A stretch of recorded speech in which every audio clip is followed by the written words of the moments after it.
Welcome to the Dreams of Consciousness podcast. If you'd be so kind, would you mind introducing yourself? Yeah, I am Demiser the Demiser of the band Demiser. And Demiser the Demiser, how would you describe the music of Demiser, the band?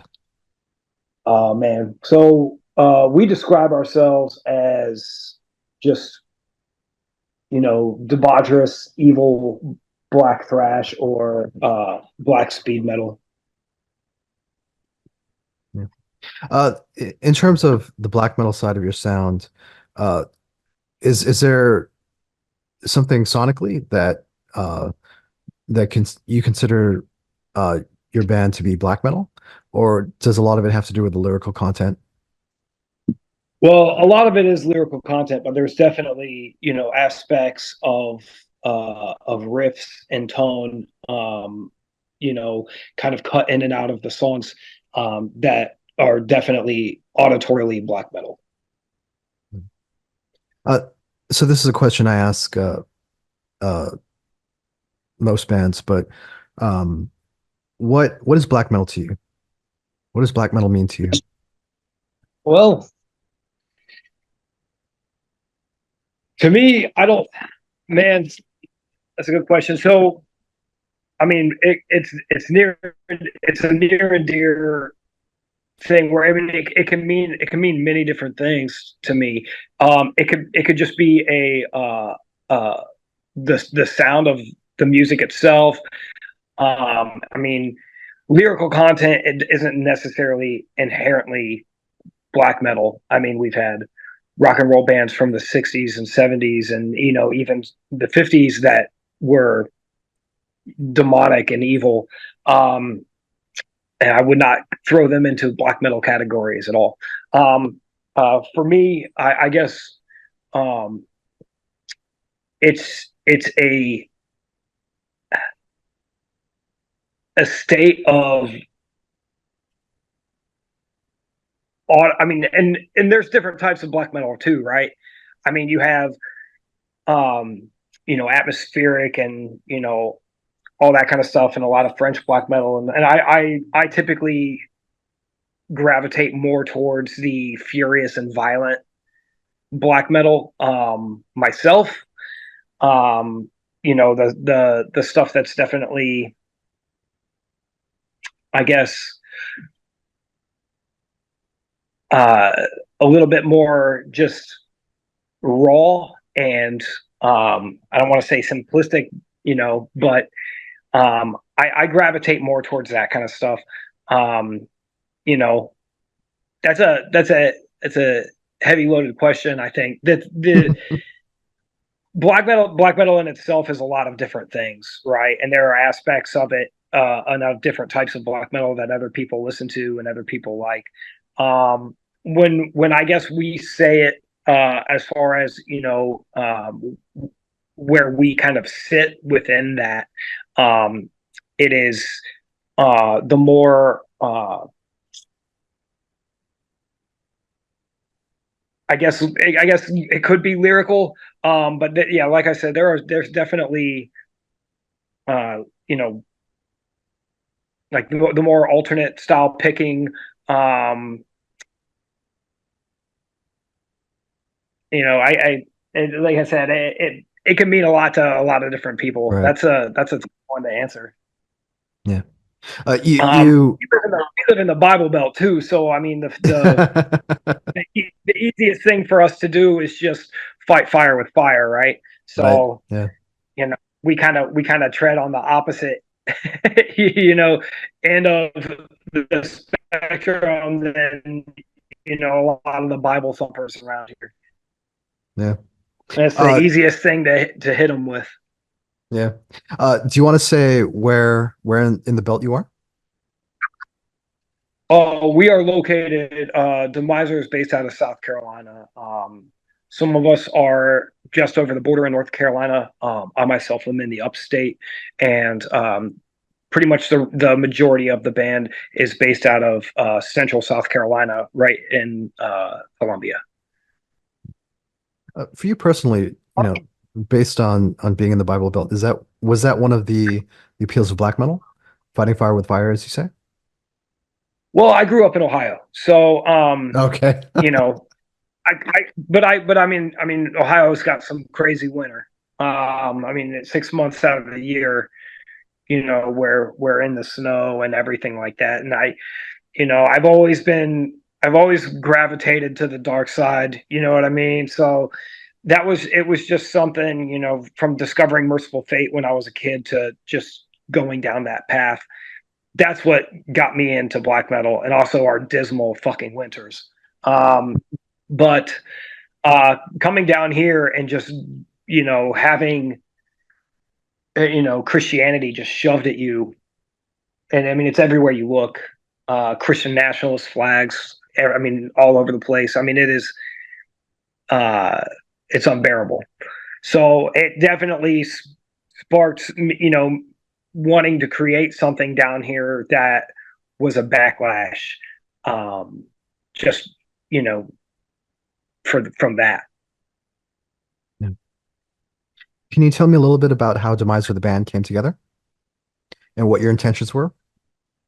Yeah, I mean, I wanted to do something fun. I was kind of sick, not sick, but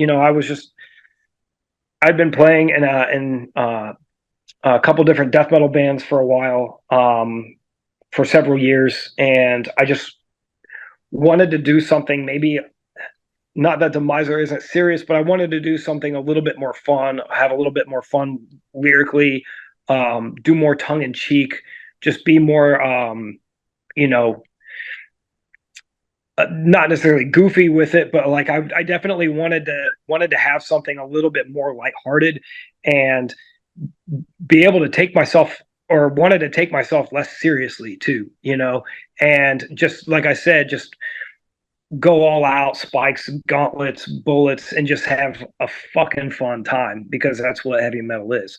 And so when I came up with the idea for Demiser, with a friend of mine who I met in Charleston when I was living in the Low Country, and we kind of started off as just kind of like a Bathory Warship type project, and then we got Grave Pisser involved, and we got Infester involved, and I mean, we eventually started writing music that I couldn't play drums to, and I was like, okay, we need a better fucking drummer. I can't do this, and the music kind of grew into its own from there, and I just moved straight to vocals from that point. Um, but originally, yeah, I mean, it was just I wanted to be of just like a fast, evil two piece, and it just kind of grew into something beyond that and bigger than that. We started writing better tunes, and um, but yeah, I mean everything has still stayed true. Like we still are fast and evil and um, demonic, and we go against what the state has typically stood for. Um, so that was pretty much it, and I feel like we've held pretty true to that, even during that change from the two piece to the five piece that it is now. As far as the pseudonyms, Demiser, the Demiser, Grave Pisser, Infestor, and the rest, would you say you guys have personas, or is it just are they just pseudonyms for the project? I mean, it's kind of, I don't know about personas. We act out maybe a little bit more. Typically when we're going by these names, um, it is kind of fun. Like it can be a a character that you can be, when you're away from home. I mean, whether they are more um, a piece of our true selves than we would like to admit, maybe sometimes. I mean, we're we're all not we're not wouldn't call ourselves alcoholics by any means, but we like to we like to party, and we like to drink a lot when we're with each other. And we throw down and have a great fucking time. Um, I've heard people refer to us as a bunch of drunken Southern boys, and things of that nature. And it kind of lets us kind of fall into that. We can be those maniacs that we might want to be on a daily basis, and when we hit the road, we can let that part come out a little bit more than our day to day routine when we're at home. How does a Demiser song typically start? I think they all kind of start a little bit differently. I mean, they're all Peyton really likes to write, or Grave Pisser really likes to write these uh, kind of epic intros to songs. Um, and Salamancer really likes to just come straight in, balls to the wall, um, with some of the stuff that he writes. And we kind of try to throw some stuff in there, like, okay, let's kick this one off with the drums doing something cool, or hey, let's kick this one off with a ripping solo. Um, and then on this new album, the final song on the new album, we kick one off where it's just a kind of a vocal swell. And so we try to keep it fairly versatile. We don't want, if you're skipping through the songs, we don't want them all to sound like they're all the same song if you hear the first 3 to 4 seconds of it. All right. Uh, so do most of the songs start with the two guitarists, Great Pisser and Calamancer? Uh, yeah, I mean, we're all there together. I mean, they usually start off with a 3 count, you know. Oh, I see. But Okay. yeah, but yeah, no. So it's, I mean, it's on occasion we'll just start off with just the guitars. But it is, typically we all know what our cues are. Whether the song starts with guitar, whether it starts with drums, whether it's starting with vocals, we all know where we're coming in. So I mean, we can pull it live. It's just, you know, we don't, I don't think, have a basic formula to how each song is going to start. Like we talk about it and we change it up. But so you guys start with all of you in the room together in the practice space together. Is that what you mean? Like, is how do we start writing a song? Oh yeah, more or less, yeah. Okay, so in that case, a lot of the times, either um, Grave Pisser or Falamancer will bring a riff to the table, and we'll try to work it into something maybe that we previously have, or maybe they have a couple of parts to the songs. Um, the guys that live in Colombia have a lot more chance to get together than with me and with Falamancer coming down.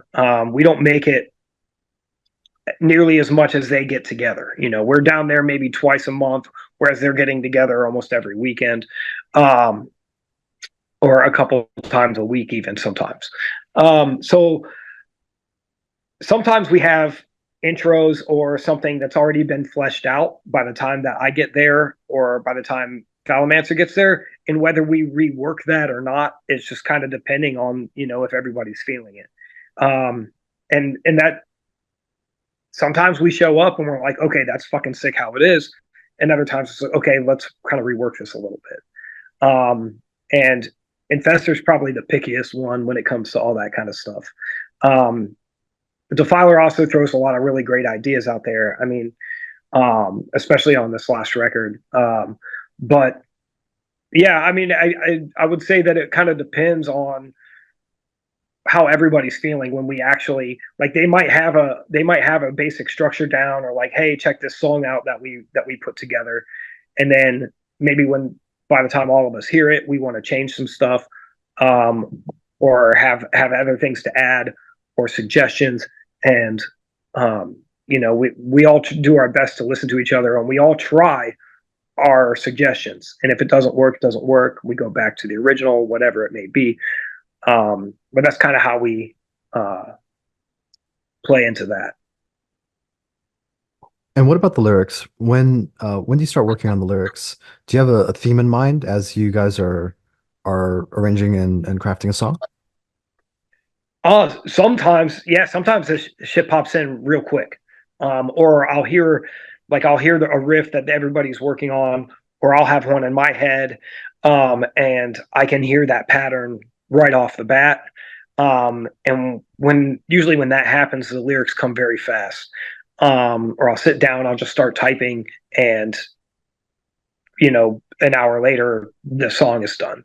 Um, other times, there have been several times, especially on this last album, where the lyrics came last on several of the songs on this last album. Where I was kind of having a year, and I had patterns for a lot of the songs, but I hadn't sat down and gotten a chance to really write much, um, almost until we were in the studio.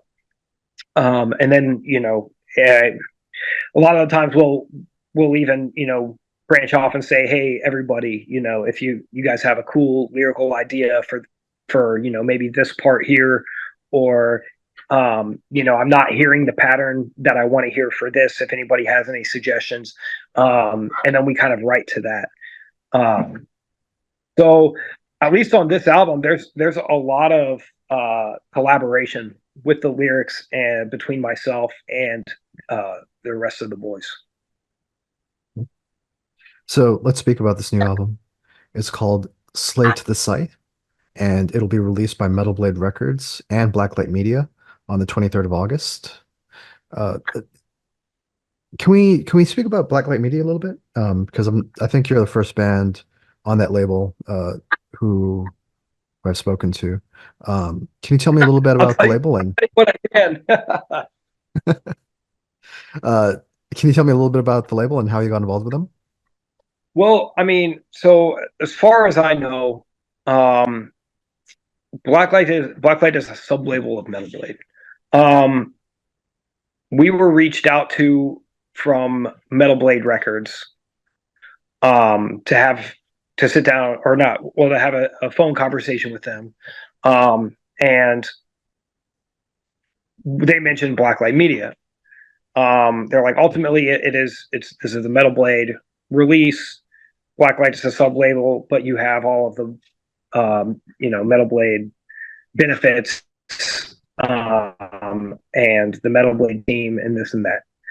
So we're like, okay, well, I mean, it sounds cool. We went over contracts and stuff like that. But um, as far as Blacklight Media goes, we don't typically talk to them. Like, we talk to Metal Blade. I mean, when it comes to all of the kind of back end stuff, and even setting up these interviews, um, and things like that. I mean, it's all through Metal Blade. We haven't really had much communication with Blacklight. Okay. So the guy in charge of the label, the chef, I think his name is Chris Santos, right? Yes, yes. I was trying to Um, remember what it was. uh, uh, he never contacted you. You guys have never been in touch with him or corresponded with him. We've never spoken to him.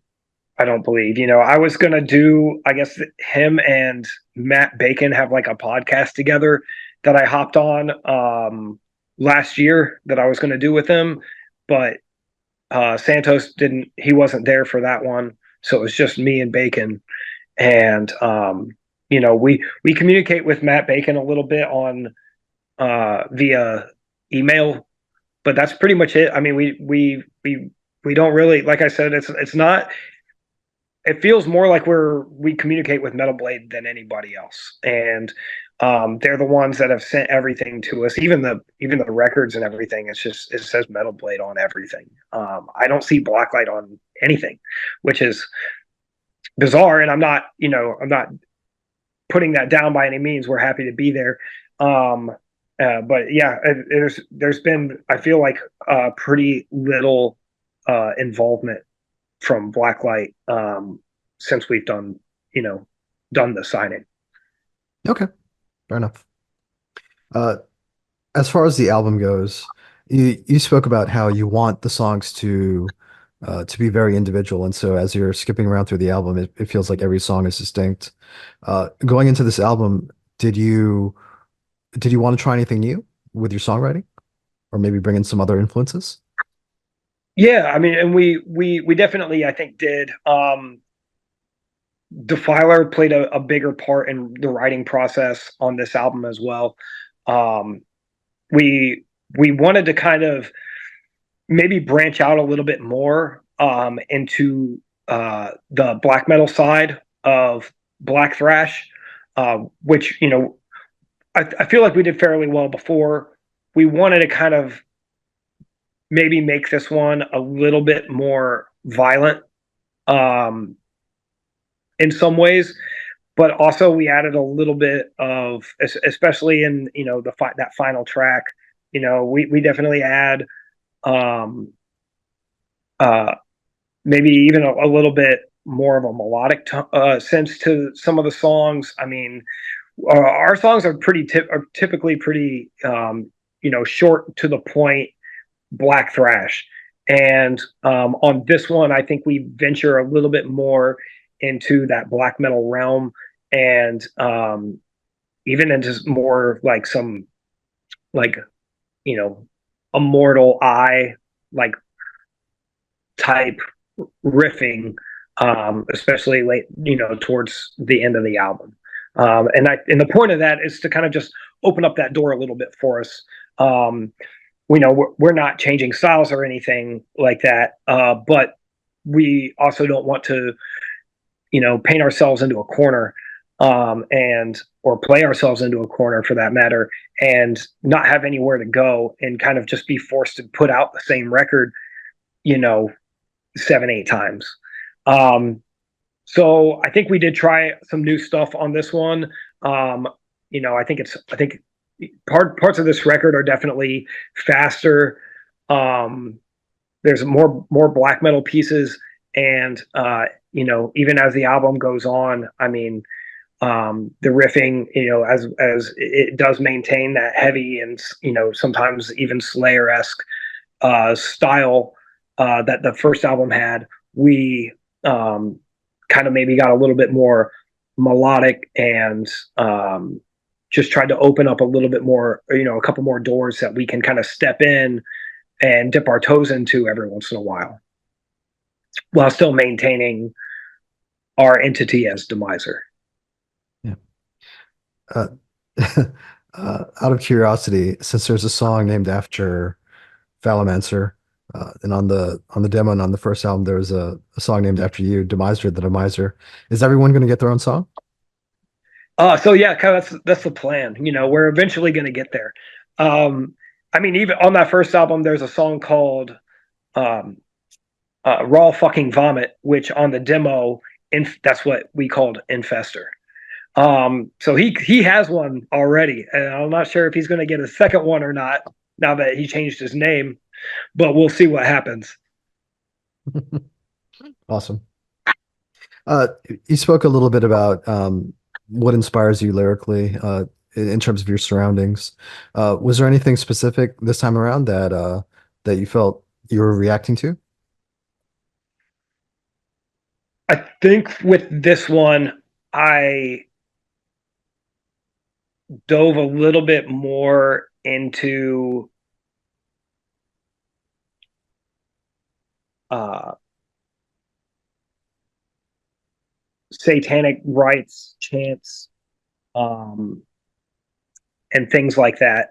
I mean, I have lyrics that are direct excerpts from conjurations and stuff like that, that I took and used in songs. Um, so I think on a grand scheme, that's kind of where my head was with this record. Um, and we've always had you know we've always had disdain for the church. Like it just leaves a bad taste in our mouths, and so we want to directly violate and attack that. Um, so that was a very heavy thing for me lyrically. Um, Grave Pisser, the lyrics that he brings to the table are inherently very vile and evil like that. Very blasphemous. Now, we do have a couple other songs, just like we did on the first one too, that kind of go in a completely different direction lyrically.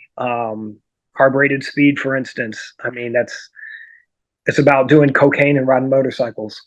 So we kind of add. Based on a true We story. we have. I mean,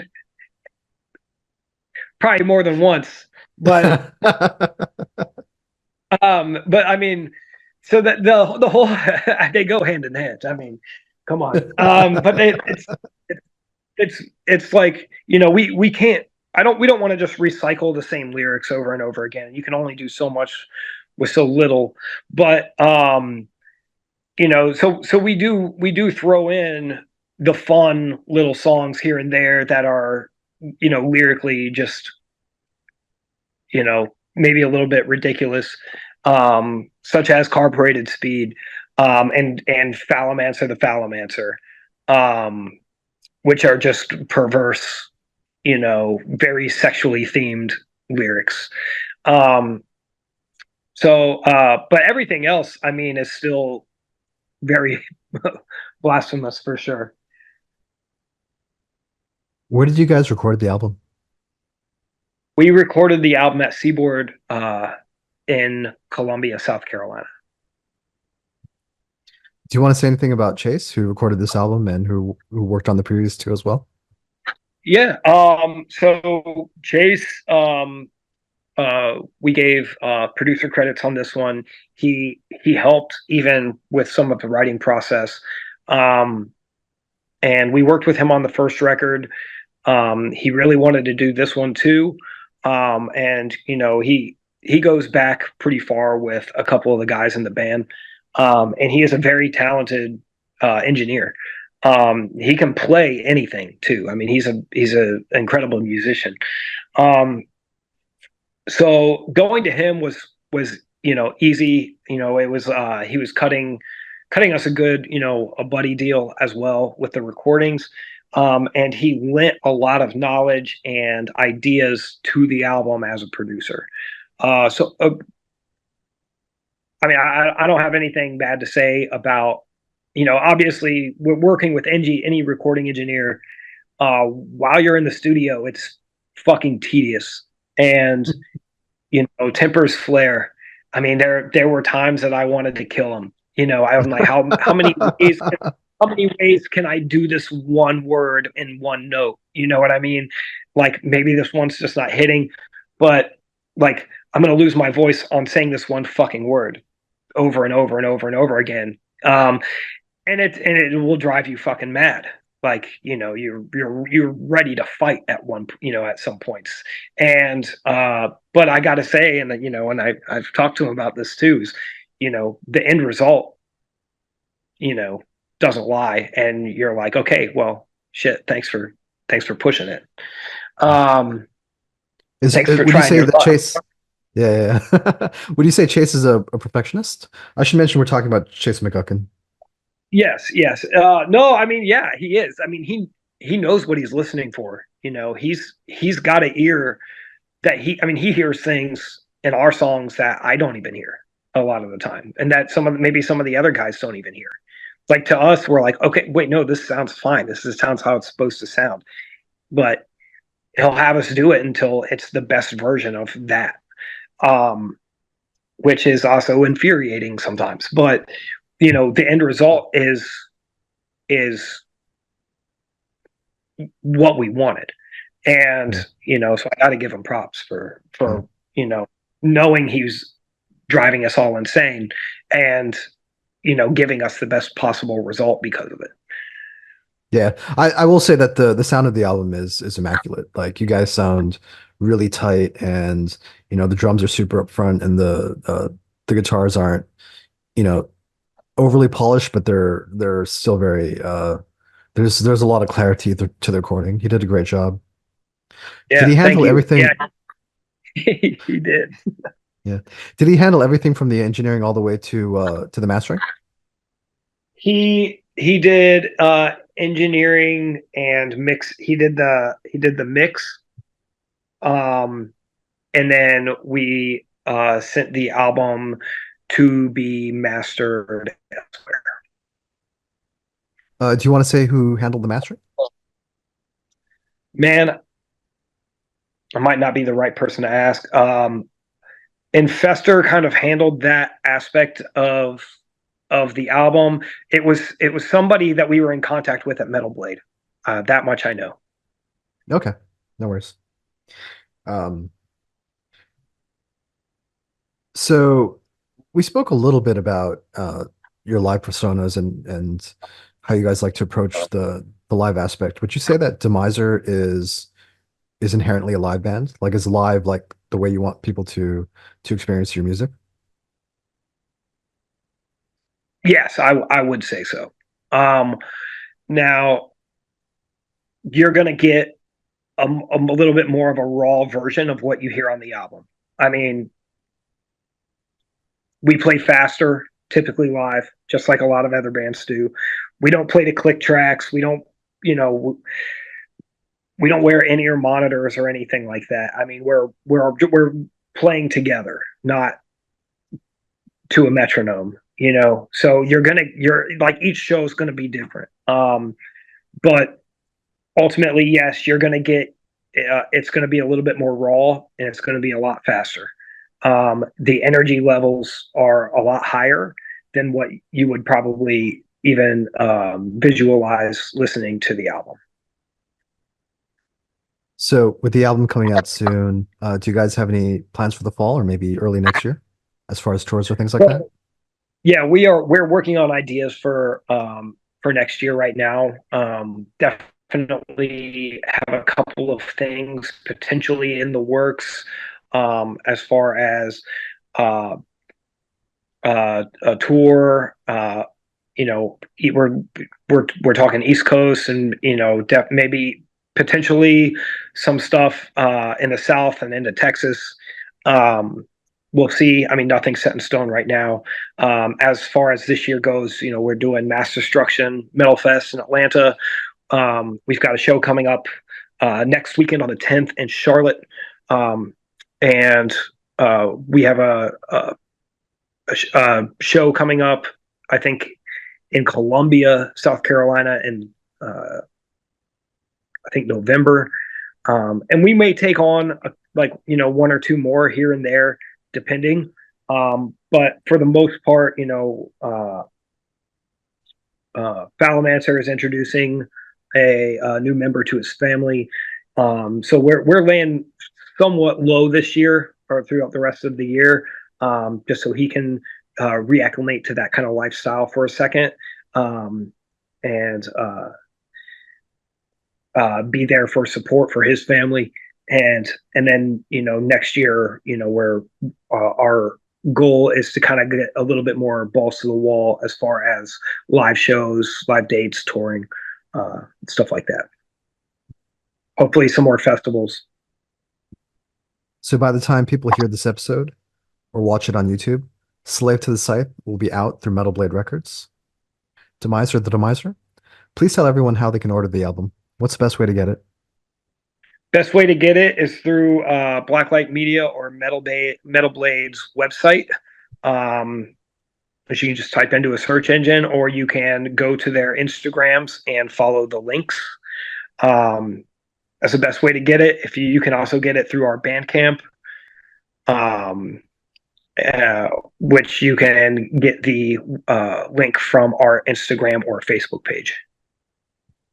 Now, is Metal Blade or Blacklight putting out any vinyl, any variants for this? Yes, so we have Carbureted Fire, which is a yellow and kind of orange, fiery ball, uh, kind of look on the vinyl, um, and that will be out on August 23rd. Pre-orders are up now for that record and for that vinyl, and you can get that through Blacklight or Metal Blade. And if people want to follow Demiser the band online, what's the best way to do that? You can visit our Bandcamp or our Instagram or Facebook. Those are the only social media outlets that we have. Is there anything else you want to say? Well, following us on Instagram is probably the best thing to do. We're definitely a lot more there than on Facebook. A lot more present. Um, and we there are the two singles that are out already right now. Hell is Full of Fire and Infernal Bust, out on Metal Blade's YouTube channel. So if you haven't watched those, go take a look at those fuckers. Thank you so much, Demiser. Thank you.